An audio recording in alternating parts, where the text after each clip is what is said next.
বিকেল বেলায় হালকা ফুলকা কিছু খেতে ইচ্ছে করলে কিংবা বাচ্চাদের স্কুল টিফিনে দিতে চাইলে ঝটপট ডিম আর ময়দা দিয়ে এই নাস্তাটি বানিয়ে দিতে পারেন। খুব অল্প সময়ে তৈরি করে নেওয়া যাবে আর খেতেও হবে ভীষণ মজার। আসসালামু আলাইকুম বন্ধুরা, কিচেন বাঙালিয়ানা চ্যানেলে আপনাদের সবাইকে স্বাগত জানাই।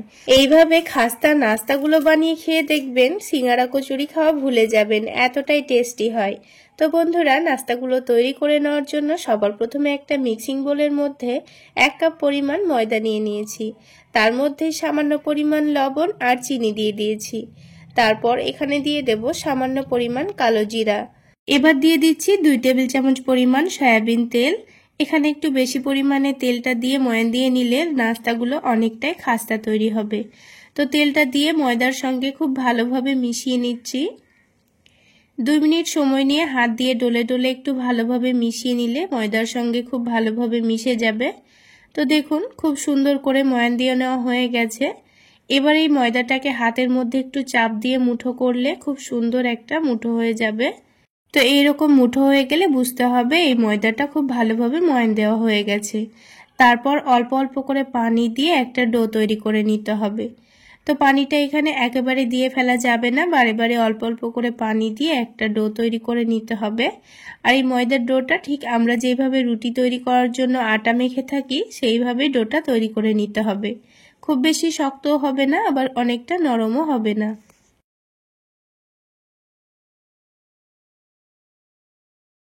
তো ডোটাকে একটু ভালো করে মথে নেওয়ার পর একটু সফট করে নিয়েছি। এবার এই ডোটাকে আমি কিছুক্ষণের জন্য রেস্টে রেখে দেব। তো কিছুক্ষণ রেস্টে রেখে দিলেই ডোটা এখনকার থেকে অনেকটাই নরম হয়ে যাবে। তো ঢাকনা দিয়ে ঢেকে এটাকে আমি 10 মিনিট মতো রেস্টে রেখে দিচ্ছি। তো ততক্ষণে আমি এদিকে একটা ডিমের মিশ্রণ তৈরি করে নেব। তার জন্য আলাদা একটা ছোট বাটির মধ্যে 1/2 কাপ পরিমাণ নিয়ে নিয়েছি পেঁয়াজ কুচি। তারপর একটা ছোট সাইজের গাজর গ্রেট করে নিয়ে নিয়েছি। তারপর দিয়ে দেব ঝালের জন্য কাঁচামরিচ কুচি। ঝালের পরিমাণটা আপনারা আপনাদের পছন্দ মতো দিয়ে দেবেন। তারপর দিয়ে দিয়েছি স্বাদ মতো লবণ, সামান্য পরিমাণ চাট মশলা দিয়েছি। হাতের কাছে চাট মশলা থাকলে অবশ্যই দেওয়ার চেষ্টা করবেন, খেতে ভীষণ ভালো লাগবে। তাছাড়া চাট মশলা না থাকলে ম্যাগি মশলাও দিতে পারেন। এবার সব কিছুকে একটু ভালো করে মিশিয়ে নিচ্ছি।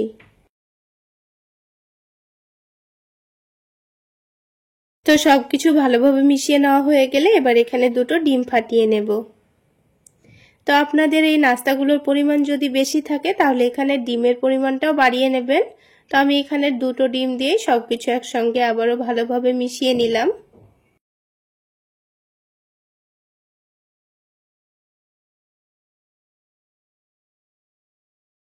তো ডিমের মিশ্রণটা এখন এক সাইডে রেখে দেব।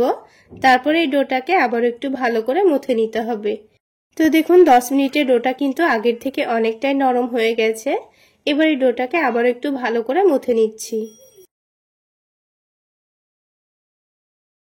তো ডোটা মথে নেওয়া হয়ে গেলে এবার এখান থেকে কয়েকটা ছোট ছোট করে লেচি কেটে নেব। এই লেচিগুলো আপনারা বড় করেও কাটতে পারেন। আমি এখানে ছোট ছোট করে নাস্তাগুলো তৈরি করে নেব, তাই ছোট ছোট করে লেচিগুলো কেটে নিয়েছি। এবার এই লেচিগুলোকে হাতের তালুতে একটু ভালো করে ঘুরিয়ে ঘুরিয়ে গোল গোল করে বলের মতো করে লই তৈরি করে নেব। তো সবগুলো লই তৈরি করে নেওয়ার পর একটা একটা করে নাস্তাগুলো তৈরি করে নেব। তো তার জন্য প্রথমেই লইগুলো তৈরি করে নিতে হবে। তো দেখুন একটা একটা করে সবগুলো লই কিন্তু আমি তৈরি করে নিয়েছি। তো এবার আমি একটা একটা করে রুটি বেলে নেব। তো আমি এখানে অল্প করে একটু ময়দা ছড়িয়ে দিয়ে রুটিগুলো বেলে নিচ্ছি। আপনারা চাইলে তেল দিয়েও বেলে নিতে পারেন, তবে ময়দা দিয়ে বেলে নিলে একটু সুবিধা হয়। তো আমি এখানে যতগুলো লই তৈরি করেছিলাম সবগুলো একটা একটা করে রুটি বেলে নেব, তাহলে নাস্তাগুলো তৈরি করতে খুবই সুবিধা হবে। তো দেখুন একটা রুটি কিন্তু আমাদের তৈরি করা হয়ে গেছে। আর এই রুটিগুলোকে একটু পাতলা করে বেলে নেওয়ার চেষ্টা করবেন, তাহলে ভাজার পরে অনেকটাই খাস্তা এবং মুচমুচে তৈরি হবে। তো একটা রুটি রেখে দিয়ে আমি আরও একটা রুটি বেলে নিচ্ছি। একইভাবে আমি সবগুলো রুটি প্রথমে বেলে নেব। তো দেখুন বন্ধুরা, সবগুলো রুটি কিন্তু আমাদের বেলে নেওয়া হয়ে গেছে। এবার যে ডিমের মিশ্রণটা রেডি করে রেখেছি এটাই এখন এই রুটির ওপরে দিয়ে দিতে হবে। তো তার আগে আমি প্যানের মধ্যে তেল গরম করতে বসিয়ে দেব। এদিকে তেলটা গরম করতে দিয়ে নাস্তাগুলো তৈরি করে নিয়ে সাথে সাথে তেলের মধ্যে দেওয়া হয়ে যাবে। তো দেখুন এবার আমি আপনাদের নাস্তাগুলো তৈরি করে দেখিয়ে দিচ্ছি। তো বোর্ডের ওপর একটা রুটি নিয়েছি, তার উপর এবারে ডিমের মিশ্রণটা 2 চামচ মতো নিয়ে নেব। তো এখানে ডিমের মিশ্রণটা নিয়ে নিচ্ছি, তারপর একটু রুটির চারিদিকে ছড়িয়ে দিতে হবে। তো এটা এক ধরনের মিনি ডিম পরোটাও আপনারা বলতে পারেন। তো এবার এই ডিমের মিশ্রণটাকে রুটির চারিদিকে একটু ভালোভাবে ছড়িয়ে দিয়েছি। তারপর এটাকে 4টা ভাঁজ দিয়ে নিয়ে ডিমের মিশ্রণটাকে ঢেকে দিতে হবে। খুব বেশি চাপার দরকার নেই, আলতো হাতে একটু টেনে এনে ভাঁজ দিয়ে নিয়ে ডিমের মিশ্রণটাকে ঢেকে দিলে হয়ে যাবে। তো দেখুন বন্ধুরা, 4টা ভাজি কিন্তু আমাদের দেওয়া হয়ে গেছে। তো একটা নাস্তা কিন্তু আমাদের তৈরি করা হয়ে গেল। এবার আমি একইভাবে আরো একটি নাস্তা আপনাদের তৈরি করে দেখিয়ে দিচ্ছি, তারপর দুটোকে একসঙ্গে ভেজে নেব। তো আরো একটা নাস্তার উপরে ঠিক একইভাবে ডিমের মিশ্রণ লাগিয়ে দিয়েছি। তারপর দেখুন একদিকটা টেনে এনে ডিমের মিশ্রণের উপর রেখে দিয়েছি, অপর দিকটাও ঠিক একইভাবে ভাঁজ দিয়ে নিয়েছি। তারপর 4টা ভাঁজ দিয়ে নিয়েছি, দিয়ে ডিমের মিশ্রণটাকে ভালোভাবে ঢেকে দিয়েছি। তো দুটো নাস্তা আমাদের তৈরি করা হয়ে গেল। এবার তেলটা এদিকে হালকা গরম হয়ে গেছিল। এবারে হালকা গরম তেলের মধ্যে নাস্তা দুটোকে দিয়ে দিয়েছি। তারপর উপর থেকে একটু তেল ছড়িয়ে ছড়িয়ে দিচ্ছি, তাহলে উপরের দিকটা হালকা ভাজা হয়ে যাবে। নিচের দিকটা হালকা কালার চলে আসলে আমি উল্টে দিয়েছি। এবার এই নাস্তাগুলোকে একটু সময় নিয়ে উল্টে পাল্টে ক্রিস্পি করে ভেজে নিলেই দেখবেন কিছুক্ষণের মধ্যে নাস্তাগুলো খুব সুন্দর ফুলে উঠেছে। আর একটু সময় নিয়ে ভেজে নিলে ভেতরের ডিমটাও খুব সুন্দর সেদ্ধ হয়ে যায়। তো বন্ধুরা, খুব সুন্দরভাবে ভাজা হয়ে গেছে, আর একটা খুব সুন্দর কালারও চলে এসছে। এবার তেলটা ঝরিয়ে নিয়ে নাস্তা দুটোকে আমি তুলে নিয়েছি। তো বন্ধুরা, দুটো নাস্তা কিন্তু আমাদের ভেজে নেওয়া হয়ে গেল। ঠিক একইভাবে আমি আরো দুটো নাস্তা আপনাদের ভেজে দেখিয়ে দিচ্ছি। তো বন্ধুরা, আজকের এই নাস্তা রেসিপি যদি আপনাদের ভালো লেগে থাকে তাহলে অবশ্যই একটা লাইক শেয়ার করে দেবেন। আর আমার এই সহজ রেসিপিগুলো যদি ইউটিউব চ্যানেল থেকে দেখে থাকেন, চ্যানেলটি সাবস্ক্রাইব করে দেবেন। আর ফেসবুক পেজ থেকে দেখে থাকলে পেজটি ফলো করে দেবেন। তো বন্ধুরা, আরো দুটো নাস্তা কিন্তু আমাদের ভেজে নেওয়া হয়ে গেল।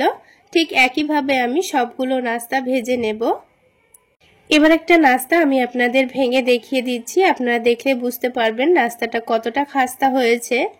আর দেখুন নাস্তাটা কতটা ফুলকো তৈরি হয়েছে, ভেতরের ডিমটাও কিন্তু খুব সুন্দর সেদ্ধ হয়েছে। এবার আমি নাস্তাগুলোকে মধ্যে থেকে কেটে সার্ভ করে নেব। আর টমেটো সস দিয়ে নাস্তাগুলো খেতে কিন্তু দারুণ টেস্টি হয়। আপনারা বিকেলবেলায় চায়ের সঙ্গেও নাস্তাগুলো খেতে পারেন। তাছাড়া এভাবে বানিয়ে বাচ্চাদের স্কুল টিফিনেও দিতে পারেন। খুব বেশি উপকরণের দরকার নেই, খুব অল্প উপকরণেই তৈরি করে নেওয়া যায়। এবার আমি সবগুলো নাস্তা টমেটো সসের সঙ্গে পরিবেশন করে নিচ্ছি। তাহলে বন্ধুরা, আজকে এই পর্যন্তই। সকলে অনেক বেশি ভালো থাকবেন, সুস্থ থাকবেন। দেখা হচ্ছে আরো একটি নতুন রেসিপি নিয়ে নেক্সট এপিসোডে।